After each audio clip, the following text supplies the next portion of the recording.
একজন ব্যবসায়ীর কাছে ৩ প্রকারের তেল আছে, যথাক্রমে ১১০ লিটার, ১৭৬ লিটার ও ২২০ লিটার। যদি না মিশিয়ে ওই ৩ প্রকারের তেল একই মাপের পাত্রে রাখা হয়, তাহলে সবচেয়ে কম কতগুলি পাত্র লাগবে? তাহলে এটা একটা খুব ভালো অঙ্ক। এখানে বলেছে যে সবচেয়ে কম কতগুলি পাত্র লাগবে, তাহলে আমাদের সবচেয়ে বড় মাপের পাত্র লাগবে, যেগুলিতে এগুলো রাখা হবে না মিশিয়ে। তো সেক্ষেত্রে সবচেয়ে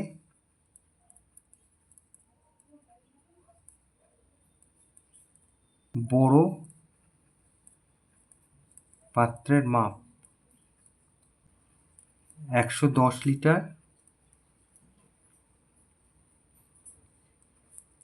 ১৭৬ লিটার ও ২২০ লিটারের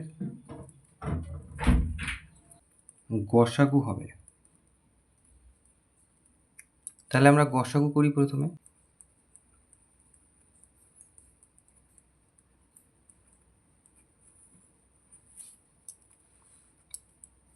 তাহলে ১১ দিয়ে করছি, ১১ একে ১১, তাহলে ৬, এটা হচ্ছে ১১ দুগুণে ২২, এই যে।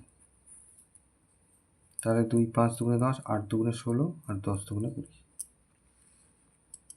তাহলে অতএব গসাগু সমান সমান ১১ গুণ ২, তার মানে ২২। তার মানে অতএব সবচেয়ে বড়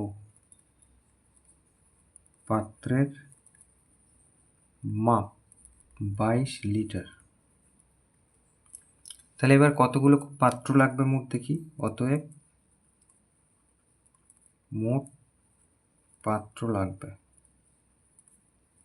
তাহলে প্রথমে ছিল ১১০ লিটার, তাকে ২২ দিয়ে ভাগ করব, যোগ ১৭৬ তাকে ২২ দিয়ে ভাগ করব, যোগ ২২০কে ২২ দিয়ে ভাগ করব, তাহলে এত টি। তাহলে এখান থেকে আমরা পাচ্ছি ৫, এখান থেকে আমরা পাচ্ছি ৮, আর এখান থেকে আমরা পাচ্ছি ১০। তাই এই যে ৫, ৮ আর ১০, ৫ আর ৮ ১৩ আর ১০ ২৩, তাহলে ২৩টি। এটাই হচ্ছে উত্তর।